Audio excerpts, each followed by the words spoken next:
माता पिता भले ही कितने अनपढ़ और मूर्ख क्यों न हो, पर जो शिक्षा हमारे माता पिता हमें या आपको दे सकते हैं, वो शिक्षा किसी भी स्कूल या किसी भी पाठशाला में नहीं मिल सकती है।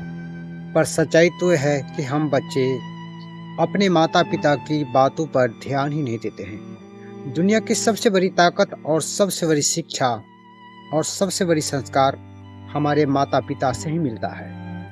इसलिए हमारे माता पिता, आपके माता पिता जो कुछ ही समझाते हैं, उन्हें ध्यान से सुने, गौर से सुनिए और उनकी बातों पर ध्यान दें। कई बार देखा जाता है कि हमारे माता पिता समझाते हैं और हम उन पर गुस्सा कर जाते हैं और उन्हें इग्नोर कर देते हैं क्योंकि समझ में नहीं आती है।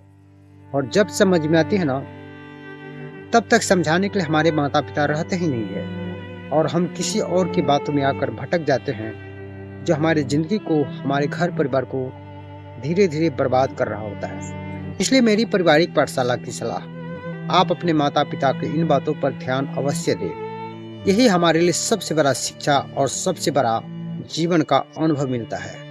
ये बात कल भी सच्चाई था, आज भी सच्चाई है और आने वाले समय में भी यही सत्य होगा।